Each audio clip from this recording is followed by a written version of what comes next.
This is Stephen, and we were just talking about kind of what you need to do coming into cybersecurity, and so he's going to explain it as it's a capture the flag. So give it up for Stephen.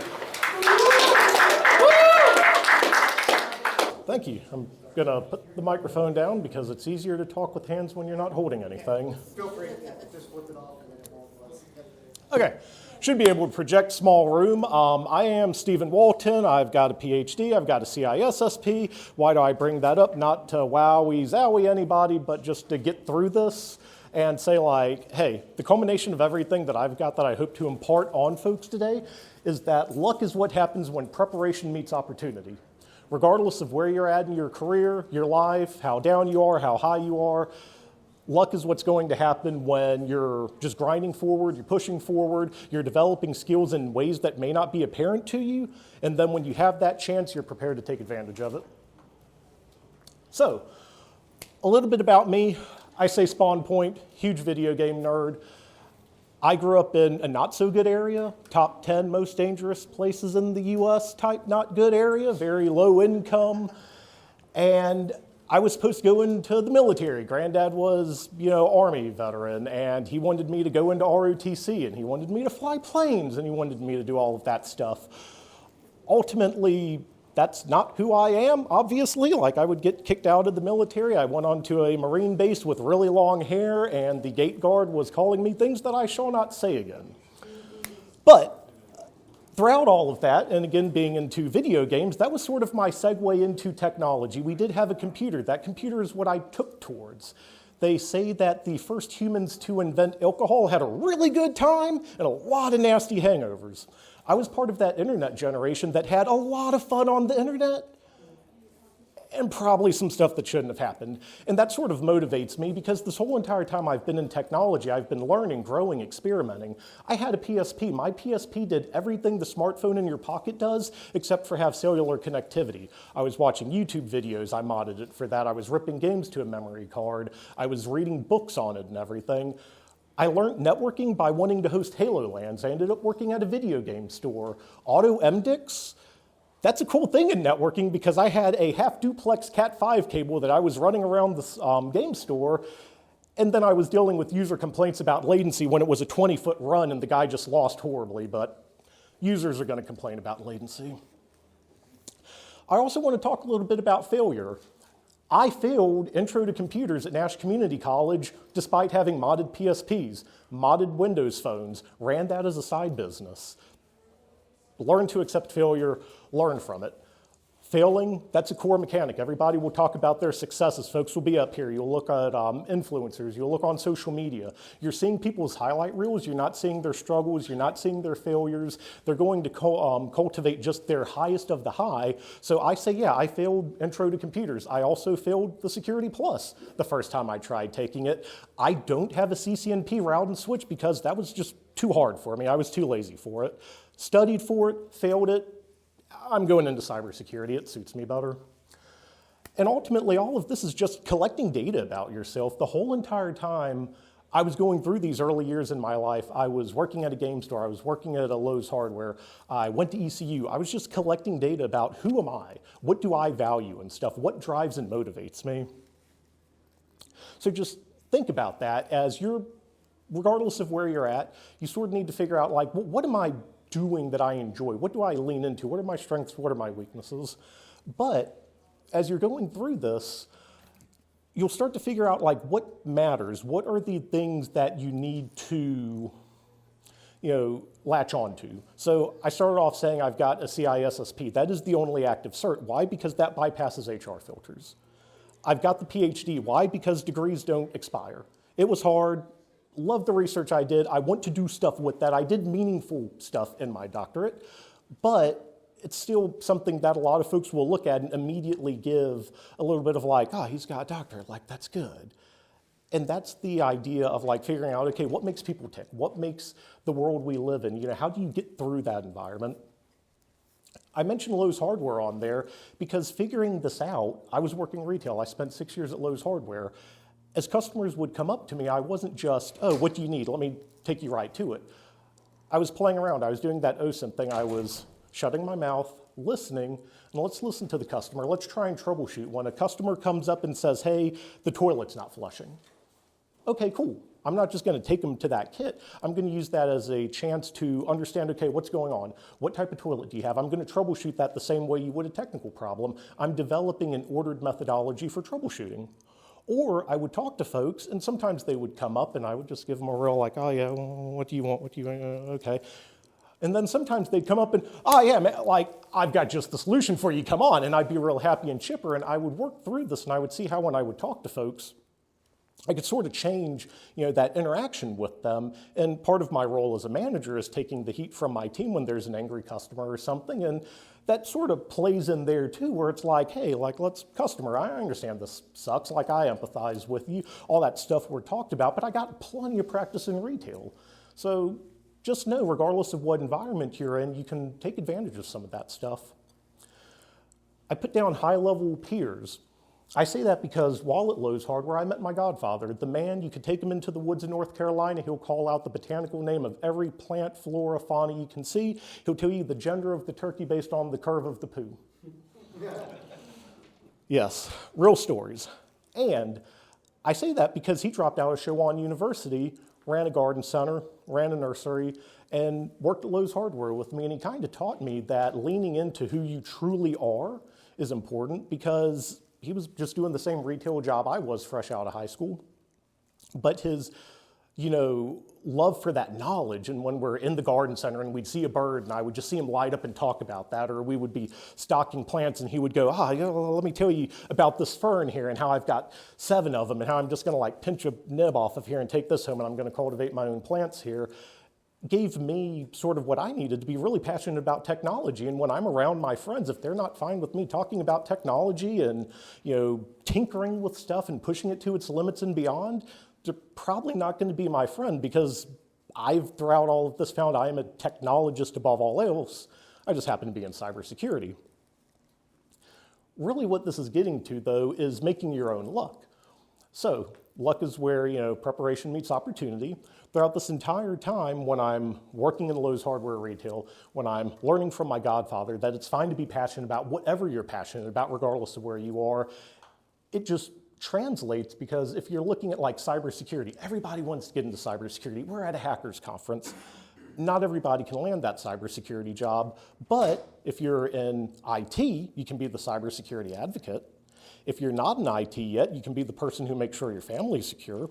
You can exhibit those traits regardless of what discipline or domain you're in. And we get free beer sometimes. Exactly. That's what we do. Free instant beer actually exists. Yes. So we get to the play stage. All of this is, you come in, you get dealt the hand, you're dealt. Life isn't fair. You're going to face failure. You're going to face adversity. You're going to go through things. You're going to start figuring out the game. You're going to figure yourself out. Then you get into the play side. I say play, and I mention Pulse and Glide because in my wife's front row here, she will know that when I met her in ECU, when I met her in college, I lived, breathed, died computers. The weekends, sun up to sundown, in the lab. Doing homework assignments, breaking the lab, redoing it again. Drill, drill, drill. That's sort of the pulse. You find your times where I was in college, I had that opportunity to really commit. Quit working full-time, went part-time. Max course load. Lived at the lab. And throughout all of that, making my own luck led to an environment where, because I was in the lab, I met a classmate of mine, Taylor Charles, also PhD. He's the one who put me up to it. And I was a semester ahead of him. And this is where that luck and that opportunity and everything comes together. I was a semester ahead of him. But because he was a semester behind, he hadn't taken the classes I had. I was able to mentor him, talk to him. I was in the lab. I became the lab monitor simply because I was the one always in there. I was the one always helping the pre-existing lab monitor. When he became the senior lab monitor, well, you're the guy who's present. Here you go, apply. I applied. I won. And then helping out Dr. Charles. He was much more, he had a much better personality than I had at the time, not that I've got one now. But he landed a job, and when they needed to hire on somebody else, they said, hey, you need to hire on this guy, Steven from ECU. He's a classmate. Everything I know, he knows better. That interview literally went, Taylor says, you're him, just a semester better, you're hired. Like that was basically the interview process because I had done so much before, not even caring to get a payoff of that, but just being committed to doing what I was doing, to trying to work and, master that trait because I had that opportunity to really commit. Of course, we're talking internships are in there, the lab stuff, mentoring other students, attending literally every career fair, events like these, anything you can get out to and you can do. And then comes the glide. You can't just go work the whole entire time. We went to 18 anime conventions in 2018 because why not? I'm done studying. At that point, it's like, I am done studying. I'm going to do what I want to do. I'll go and punch my 40 hours a week plus whatever. And alongside all of this is you're figuring out, what is your cadence? What is your marathon as you're running through this? That pulse glide mentality is start to be pragmatic. So that's where I say, the certs matter. I had the CCNA, I did get the Security Plus, I have the CISSP, I'll maintain those. There's value in certs. I'm not going to sit here and trash on certs, but we all know that they help you bypass an HR filter. They help structure learning. That's where they're valuable. And then same thing with higher ed. Yeah, higher ed certs degrees will not expire, but the knowledge does wane over time. The knowledge may go out of fashion. However, they do show a certain commitment level. And knowing that friendships and the networking and the connections you make are going to bypass all of this because ultimately we have this, to quote manager tools, Mark Horstman, we all have an addiction to food and shelter. I think we all need money to get food and shelter, so we all need a job. If that's the end goal in life is to get a job to be able to subsist, you find out whichever way you can get through there, and that's certs, degrees, experience, social networking, making friends. Exploit, we'll go through here real quick. This is that human side channel. So I just talked about the networking side of it, where Dr. Charles helped me get my first network engineering job. When we're networking, when we're at events like this, shake hands, meet folks. There's a LinkedIn section on the Discord. Post your LinkedIn, talk to folks, because the connections you'll make now, you're not making them explicitly because you want the job.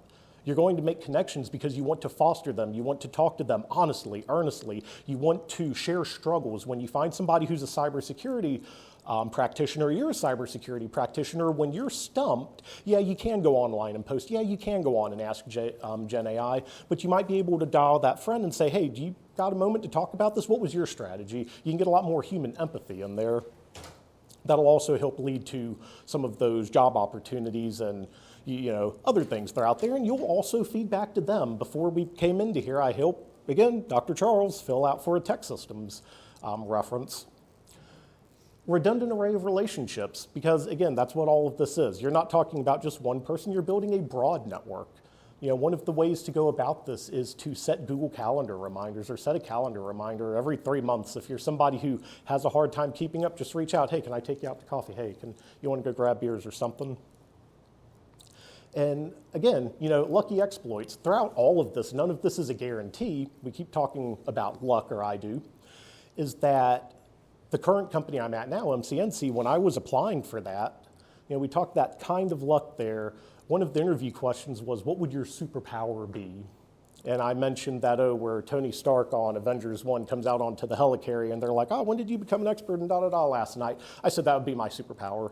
You tell me, hey, we need to work on this tomorrow, I'm going to stay up all night and learn it. That's just what I do. Notebook LM's a hell of a thing. And it just so happened that that manager who asked that question had been watching the Avenger series with their kids and sort of lit up and was like, oh, that's so good, and boom, there's a connection. And then because I've spent all of this time trying to talk, trying to learn, trying to practice interviews, trying to be able to work under pressure when I want that position, I was able to go like, oh yeah, the Avengers, tell me more about that. And that's the number one trick, is ask somebody to tell you about themselves, and then that 1 hour interview, just let them talk for 10, 15, 20 minutes on it. And they're going to love you for it because they're just... So really all of that, and I say network is the ultimate bypass. QR codes if anybody wants to scan them, or just go to the website if you want to add me, if you want to work on building out that network. Because I also say, regardless of where we're at now, I don't know where we'll be tomorrow. You all might be CISOs in the future, and I might need a cybersecurity career, or I might need a darn good engineer or analyst, and hey, I'll post out, and if it's somebody we've got a relationship with, you're a known commodity, the reality is that person bypasses that filter.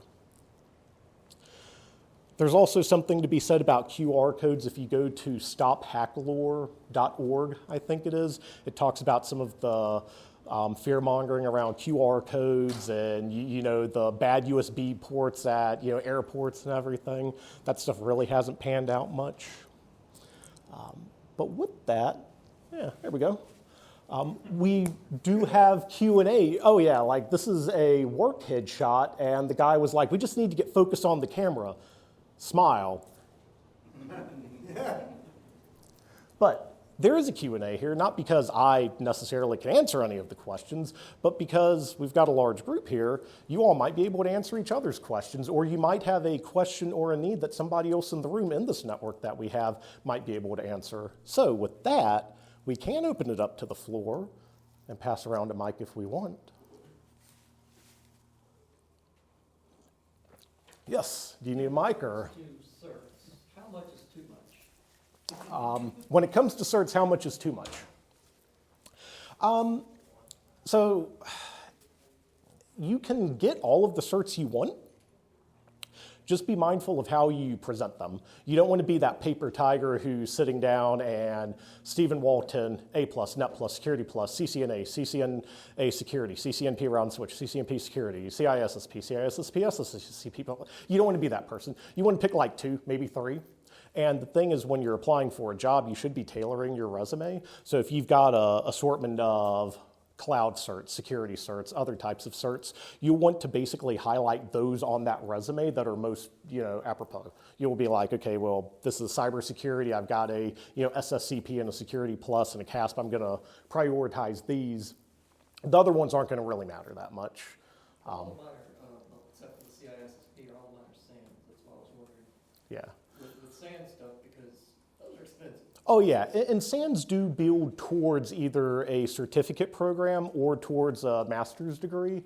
So again, it's depending on, again, the applicability of them as well. I think you can still highlight your top most appropriate ones, and then from there you could put them either as a footer or something, or your LinkedIn Connect is almost a complete body. But I think with SANS, anybody will understand why you would have those. Yep. Yes. Are you from Rocky Mount? Yes. Okay, I heard Nash. I'm from Wilson. Oh, nice. The gig city, the original gig city. Exactly. Yeah. Any other questions? Oh, we're just going to have to ramble some. What you got, sir? Why go all the way to a PhD? It's not very common, is it, for a technologist? I go that way because it is uncommon. So the idea behind a PhD in IT is I've got STEVEN, so I can say I'm Stephen with a PH. But also specifically because we hear so much about technology and hard numbers, facts and figures. Here in a hacker conference, there's a lot more awareness of social engineering, the social aspect of things, and working with primarily K-12, but really state local education. I want to help support and bring technology securely to folks. So I mentioned that I got into the internet in the time where I probably shouldn't have been on the internet without what we know now. Being able to take that forward and specifically focused on cyber hygiene is what I did, because there's certain depth and rigor that comes from doing that research and contributing to that body of knowledge that isn't necessarily in the certs, in the textbooks, in the technologies that are coming out for the cloud hyperscalers, generative AI. Specifically, if we look at what I did for doctoral research, I did qualitative. I interviewed folks. I interviewed 12 folks, but it was an hour each. that I interviewed them, K-12 tech directors, about why are you not applying cybersecurity principles and implementing cyber hygiene in your environment. And my findings were the first of their kind that say, hey, there is not enough time and resources to go around. We've got money, and then we find out, oh, there's cyber attacks, give us more money. That's not the problem. The problem is just lack of time. Lack of time, lack of awareness, and the fact that in COVID everybody went remote, everybody got a Chromebook, there was no training to go around. There's a concept of the accidental CISO where you have a K-12 tech director who now has a fleet of HVAC, door locks, Chromebooks, Windows, Mac, Linux, all their servers and stuff that they're responsible for. And you ask them what training they have, and oh, they were an HVAC repair person who got hired on as a tech in the school district. They've been there for 15 years now. They're the tech director. And they're also responsible for budgeting and talking to the school board and talking to the superintendent while also fending off nation-state attackers and fending off the worst of the kind, the kids in the school that have nothing better to do.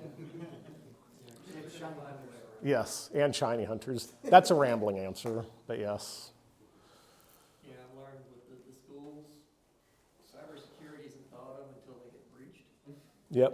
And then everybody's like, why didn't we do something about it beforehand? I- Where's the money? Where's the staff? Where's the technology that we need for it? And that was a finding called vicarious trauma, where when the neighboring district gets attacked, everybody around them's like, all right, what do we do not to get attacked? Yeah. Kids are most of the time, kids are the attack vector because they have all the zeal and no clue. Yep. Yeah, so, yes. There's something interesting with kids being the attack vector is apparently there's a lot of videos from Minecraft YouTubers talking about how not to get scammed nowadays. Like, hey, if someone's asking you for an email code, that's not usually a good thing. Yep. So I think that there's something very interesting in taking security concepts and making them accessible for children because they definitely should be getting that teaching. Certainly. Yes. Couldn't you also argue that it's possibly a generational divide on like why there's like a lot of children that are getting hacked or being used as attack vectors specifically for like K through 12 compared to like 10 years ago? Because I know that like a lot of people have also brought up things like iPad kids. iPad kids are unfortunately less technologically minded, just because they're in the age where computers are less complex. So because of that, they don't have to learn as much. So because of that, like could that possibly be something to explore in like research? Yeah, that'd be an interesting finding. My research focused more on the school itself and what the school's doing to prevent cyber attacks against its infrastructure, such as a lot of students know how to do a network stress test. So if they've got exams, they'll just fire one of those off for $5 to get out of an exam. More so along that type of stuff. But, yeah, but that'd actually be an interesting area. One of my professors when I was in college talked about they were teaching their students how to use a computer because if you're never taught or you don't explore, you never learn. And a lot of these kids aren't being taught. You're kind of expected to just know how to use it, especially as a kid. A lot of adults are just like, you're a kid, you know how to use a computer. And then they don't learn the security things. They don't learn how to protect themselves and they, click random links and download random files. Well, I guess the counter argument would be like the kids in the 90s and the noughts also weren't taught by adults because the adults didn't know what they were doing. But they Talk about LimeWire. Yeah. LimeWire, RuneScape. Okay. Okay, got one gentleman in the back. One more. Yep, one more. So it's different than encounter her already named sorry. I believe that the fact that we as 90 kids grew up with the technology, so we kind of got to see it firsthand. Versus kids nowadays, they're just handed it to them, right? Like, here's your iPad. Go away, right? Like we got to see, hey, maybe it's not secure that we're typing in our, social security numbers and stuff in this place, or back when I was Wrap up here. credit card, we give it to the people, and he kind of scratched it on the piece of paper and went off and did, whatever he wanted to do with it. So I think because we grew up with it, we kind of learned what was best practice and not best practice. But these kids nowadays, they're just in these technologies, just go do what you want to do with it. So I will wrap up with one thing is as a manager, when I'm looking to interview folks, and sort of the culmination of what I was talking about is like routing phones and stuff. If you didn't have your phone working in the morning, well, you didn't have your phone for the day. And if you break your console when you're trying to mod it, well, you don't have your video games. There's real stakes there where you may not have those stakes with modern devices and everything. Nothing really scares you like when you mess up the family's computer. And you got to figure it out. But yeah, that's it. Thank you so much. All right, thank you all.